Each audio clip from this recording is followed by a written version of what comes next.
السلام علیکم اسٹوڈنٹس، آج ہم کریں گے نعت کے مشقی سوالات کا حل۔ ابھی سامنے آپ اسکرین پر مشکل الفاظ کے معنی دیکھ رہے ہیں لکھے ہوئے۔ بزم کونین، دونوں جہان کی محفل۔ سجانا، آرائش کرنا، خوبصورت بنانا۔ شمع، موم بتی۔ شمع توحید، وحدانیت کی روشنی۔ پیغام، اطلاع۔ اجالا، روشنی۔ مدت، عرصہ۔ بھٹکے ہوئے، راستہ بھولے ہوئے، در بدر پھرتے ہوئے۔ مرکز، وسط یا درمیان۔ ناخدا، ملاح، راہبر۔ امنڈنا، جوش میں آنا، طغیانی میں آنا۔ پار لگانا، منزل پر پہنچ جانا۔ قافلہ، کاروان، لوگوں کا ساتھ مل کر چلنا۔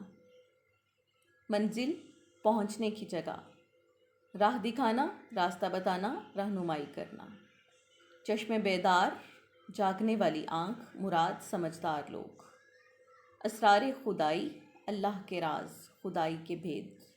جگانا، غفلت سے اٹھانا۔ اب آتے ہیں سوالات کے جوابات کی طرف۔ سوال نمبر 1 ہے، شمع توحید جلانے سے شاعر کی کیا مراد ہے؟ اس کا جواب ہے، توحید سے مراد اللہ تعالیٰ کو ذات و صفات دونوں لحاظ سے ایک ماننا ہے۔ شمع توحید جلانے سے شاعر کی مراد ہے کہ آپ صلی اللہ علیہ وآلہ وسلم نے لوگوں کو ایک خدا کی عبادت کرنے کی دعوت دی۔ اللہ تعالیٰ کی وحدانیت کو اجاگر کیا اور بتایا کہ ساری کائنات کا خالق و مالک اللہ تعالیٰ ہے۔ سوال نمبر 2 ہے، نبی کریم کون سا پیغام سنانے کے لیے آئے؟ اس کا جواب ہے، آپ صلی اللہ علیہ وآلہ وسلم اللہ کا وہ پیغام سنانے کے لیے آئے جو شرک اور گمراہی میں ڈوبے ہوئے تاریک دلوں میں اجالا کر دے۔ اگلا سوال ہے، سوال نمبر 3، حضرت محمد صلی اللہ علیہ وآلہ وسلم کون سی بزم سجانے کے لیے تشریف لائے؟ اس کا جواب ہے، حضرت محمد صلی اللہ علیہ وآلہ وسلم بزم کونین یعنی دونوں جہانوں کی محفل سجانے کے لیے دنیا میں تشریف لائے۔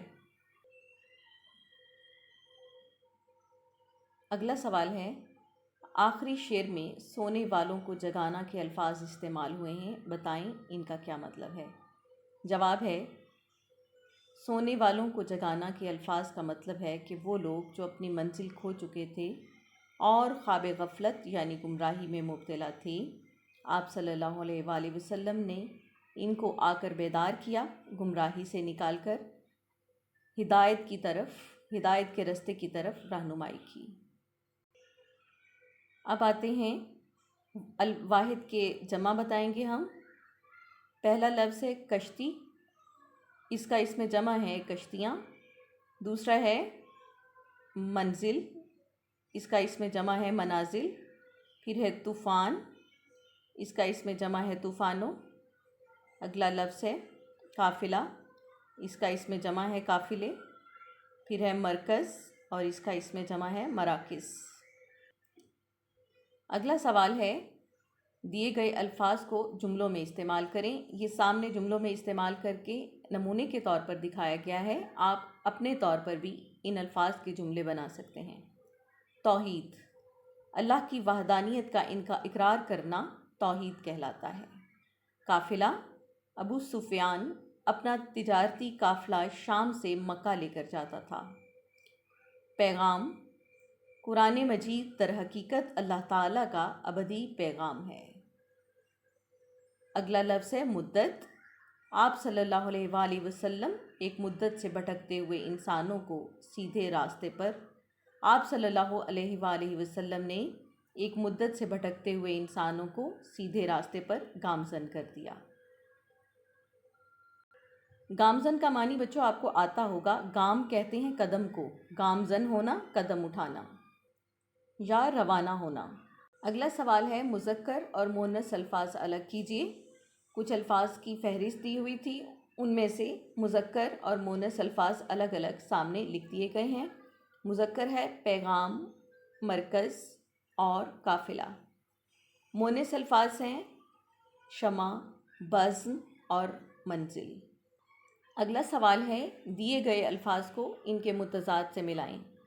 ایک طرف کچھ الفاظ کی فہرست دی گئی ہے: اجالا، جلانا، دور، سونا، توحید اور دنیا۔ دوسری طرف فہرست دی گئی ہے: نزدیک، جاگنا، بجھانا، اندھیرا، آخرت اور شرک۔ اب دیکھیے، آپ اجالا کو اندھیرا سے ملائیں گے کیونکہ الٹ الفاظ سے ملانا ہے، جلانا کو بجھانا سے، دور کو نزدیک سے، سونا کو جاگنا سے، توحید کو شرک سے اور دنیا کو آخرت سے، کیونکہ یہ سب ایک دوسرے کے متضاد ہیں۔ اس سے اگلا سوال ہے اعراب کی مدد سے تلفظ واضح کریں۔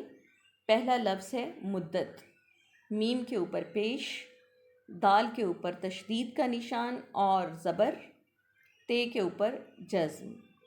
اس کے بعد ہے بزم کونین، بے کے اوپر زبر، زے کے اوپر جزم، میم کے نیچے زیر، کاف کے اوپر زبر، واو کے اوپر جزم، لیکن واو کے اوپر آپ جزم نہ بھی لگائیں تو بھی وہ غلطی شمار نہیں ہوگی، کیونکہ کاف کے ساتھ واو جب ملتا ہے تو یقینی طور پر کو کی آواز ہی آتی ہے۔ نون کے اوپر زبر، یہ کے اوپر جزم، نون کے اوپر جزم۔ اسی طرح ہے آگے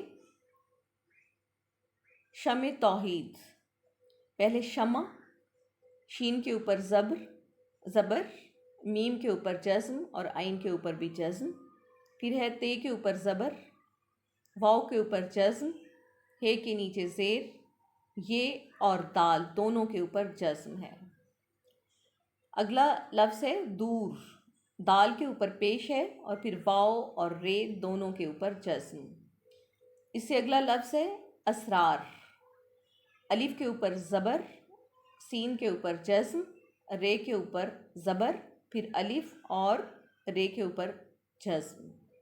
الف کے اوپر کچھ نہیں آئے گا کیونکہ الف خود ہی آ کی آواز دے رہا ہے۔ اگلا مختصر سوال ہے نعت کے درج ذیل شعر میں مرکز سے شاعر کی کیا مراد ہے؟ شعر ہے: ایک مدت سے بھٹکتے ہوئے انسانوں کو ایک مرکز پہ بلانے کے لیے آپ آئے۔ تو اس کا جواب ہے اس شعر میں مرکز سے شاعر کی مراد دین اسلام ہے، جیسا کہ آپ کو اس سے پہلے اشعار کی تفہیم میں بھی بتایا گیا تھا۔ اب آتے ہیں اس نظم کے خلاصے کی طرف۔ شاعر صاغر صدیقی اس نعت میں آپ صلی اللہ علیہ وآلہ وسلم کی صفات بیان کرتے ہوئے کہتے ہیں کہ اللہ تعالیٰ نے آپ صلی اللہ علیہ وآلہ وسلم کو توحید کی شمع جلا کر اس جہان کو روشن کرنے کے لیے بھیجا۔